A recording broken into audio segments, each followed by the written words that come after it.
أعوذ بالله من الشيطان الرجيم بسم الله الرحمن الرحيم كنتم خير أمة أخرجت للناس تأمرون بالمعروف وتنهون عن المنكر وتؤمنون بالله صدق الله العظيم رب اشرح لي صدري ওয়াসসির লি আমরি ওয়াহলুল উকদাতাম মিন লিসানি ইয়াফকাহু কওলি।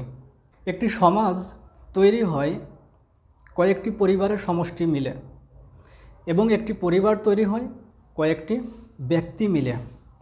অর্থাৎ আমি, আপনি, সে, তারা সকলেই কিন্তু সমাজেরই অংশ। তো আমি যখন ভালো হব, আপনি যখন ভালো হবেন, স্বাভাবিকভাবে সমাজ কিন্তু ভালো হবে, তখন সমাজ ভালো হবে। কারণ সমাজ তৈরি হয় পরিবার থেকে, আর পরিবার হয় আমি আপনি থেকে। তো আমি আপনি সকলেই সমাজেরই একটি অংশ।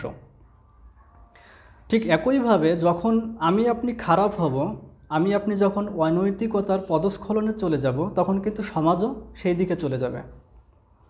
রাসূলুল্লাহ সাল্লাল্লাহু আলাইহি ওয়াসাল্লাম তিনি কিন্তু একটি সমাজ তৈরি করেছিলেন, তিনি একটি সমাজ প্রতিষ্ঠা করেছিলেন। কোন সমাজকে তিনি প্রতিষ্ঠা করেছিলেন? যেই সমাজে কন্যা শিশু জন্মগ্রহণ করলে জীবন্ত মেরে ফেলা হতো, যেই সমাজে যে পাশবিকতা, রক্তপিপাসু, খুন খারাপি, এইগুলিকে তারা বীরত্ব মনে করত, এই সমাজকে রাসূলুল্লাহ সাল্লাল্লাহু আলাইহি ওয়াসাল্লাম এমন একটি অবস্থায় নিয়ে গিয়েছিলেন, এমন একটি সিচুয়েশনে এই সমাজকে তিনি উন্নীত করেছিলেন, যেই সমাজের ব্যাপারে রাসূলুল্লাহ সাল্লাল্লাহু আলাইহি ওয়াসাল্লাম নিজেই বলছেন, খয়রুল কুরুনি করনি, সর্বশ্রেষ্ঠ যুগ হলো আমার যুগ, সর্বশ্রেষ্ঠ সমাজ হলো আমার সমাজ। অর্থাৎ ২০ বছরের ব্যবধানে এমন একটি সমাজ তিনি তৈরি করেছেন যে পুরো বিশ্ব, পুরো ইতিহাস অবাক হয়ে গেছে যে কিভাবে এটি সম্ভব। তো যেই সমাজে রাসূলুল্লাহ সাল্লাল্লাহু আলাইহি ওয়াসাল্লাম বেড়ে উঠেছেন, সেই সমাজ তিনি কোরআন দিয়ে পরিবর্তন করেছেন, এই কোরআন দিয়ে পরিবর্তন করেছেন।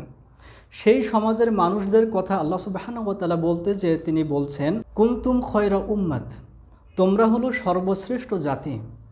আল্লাহ সুবহানাহু ওয়া তাআলা তিনি নিজেই সার্টিফাই করছেন, তিনি সার্টিফিকেট দিচ্ছেন সেই সব মানুষদের জন্যে যারা রাসূল সাল্লাল্লাহু আলাইহি ওয়াসাল্লামের সময় ছিল, যে তোমরা হলো সর্বশ্রেষ্ঠ জাতি, তোমরা হলে সর্বশ্রেষ্ঠ উম্মত, সর্বশ্রেষ্ঠ সমাজের অধিকারী তোমরা। কেন? আমরা মনে করি ধর্মের কথা যখনই আসে তখন আমরা মনে করি যে সর্বশ্রেষ্ঠ বলতে যখনই বোঝাই, তখন বোঝাবে যে সে সবথেকে বেশি ধার্মিক, সবথেকে বেশি সে নামাজি, সবথেকে বেশি সে ইবাদতকারী। কিন্তু আল্লাহ সুবহানাহু ওয়া তাআলা এমন কথা বলছেন না, তিনি তাদের কথা বলছেন যে কুনতুম খয়রা উম্মাত, তোমরা হলে সর্বশ্রেষ্ঠ জাতি। কিন্তু কেন? উখরিজাত লিন্নাস তা'মুরুনা বিল মা'রুফ ওয়া তানহাউনা আনিল মুনকার। অর্থাৎ এই কারণে তোমরা শ্রেষ্ঠ জাতিতে পরিণত হয়েছ, কারণ তোমরা মানুষদেরকে অন্ধকার থেকে বের করে আনো, কারণ তোমরা একে অপরের প্রতি ভালো আদেশ করো, উপদেশ দাও, ভালো কাজের দিকে আহ্বান করো এবং মন্দ কাজ থেকে বিরত রাখো। তা'মুরুনা বিল মা'রুফ ওয়া তানহাউনা আনিল মুনকার, তোমরা খারাপ কাজ থেকে মানুষদেরকে বিরত রাখো। এটি তোমাদেরকে যে সর্বশ্রেষ্ঠ জাতি হিসেবে পরিণত হতে তোমাদেরকে সবথেকে বেশি ভূমিকা পালন করেছে এই কাজটি, দাওয়া। অর্থাৎ যে সবথেকে ভালো, সবথেকে উত্তম হলো যে তোমরা একে অন্যের প্রতি নসিহা করো, একে অন্যের প্রতি তোমরা ভালো কাজের আদেশ, অসৎ কাজ থেকে নিষেধ করো। আল্লাহ সুবহানাহু ওয়া তাআলা সূরা আসরে যেমন বলছেন, ওয়াল আসর ইন্নাল ইনসানা লাফি খুসর, সময়ের কসম, প্রতিটি মানুষই ক্ষতির মধ্যে নিমজ্জিত, ইল্লাল্লাযিনা, শুধুমাত্র তারা ব্যতীত, ইল্লাল্লাযিনা আমানু ওয়া আমিলুস সলিহাত ওয়া তাওয়াসাউ বিল হক, তাদের মধ্যে থেকে তারাই ব্যতীত যারা হলো উত্তম কাজের, হক কাজের, সত্য কাজের প্রতি একে অন্যকে নসিহা করে। তাওয়াসা, তাওয়াসা মানে হলো উপদেশ দেওয়া, নসিহা করা, একে অন্যকে উপদেশ দিয়ে থাকে।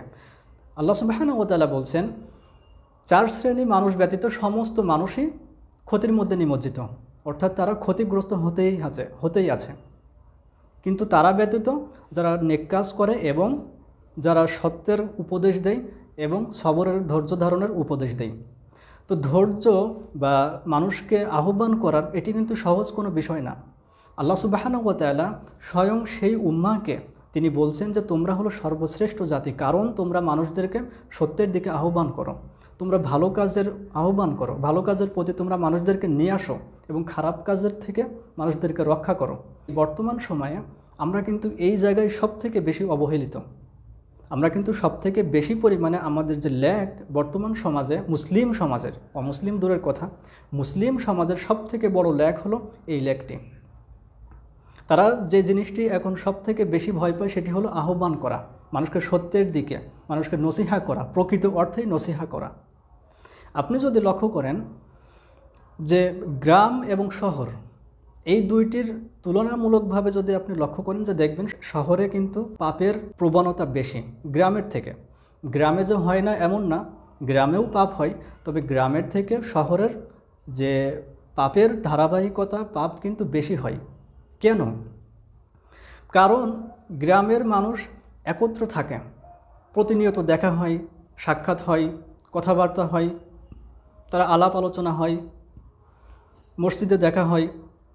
কিন্তু শহরের মানুষ অতিমাত্রায় ব্যস্ত, তাদের কিন্তু একজনের সাথে আরেকজনের দেখা হয় খুব কম।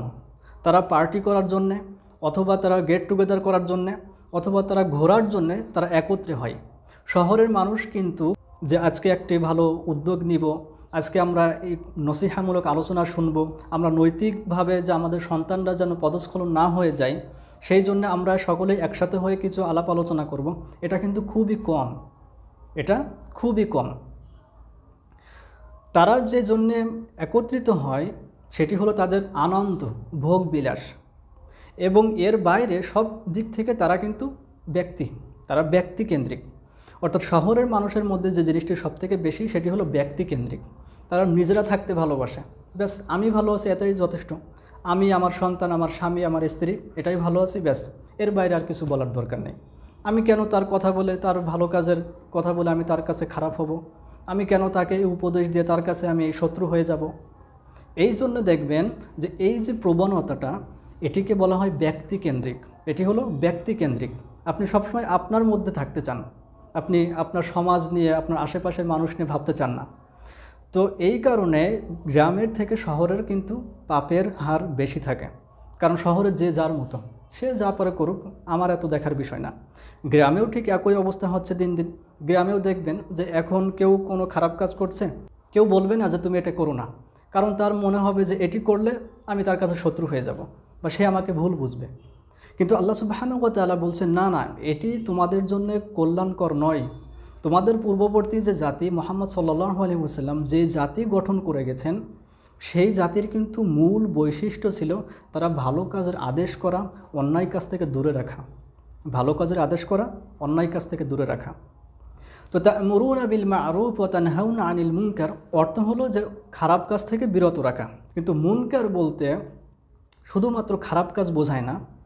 যেমন হারাম, আল্লাহ সুবহানাহু ওয়া তাআলা বলেননি যে হালাল কাজে আহ্বান করে, তা'মুরুনা বিল হালাল ওয়া তানহাউনা আনিল হারাম, যে হারাম থেকে বিরত রাখে, এমন কথা কিন্তু আল্লাহ সুবহানাহু ওয়া তাআলা বলেননি। আল্লাহ বলছেন তা'মুরুনা বিল মা'রুফ ওয়া তানহাউনা আনিল মুনকার।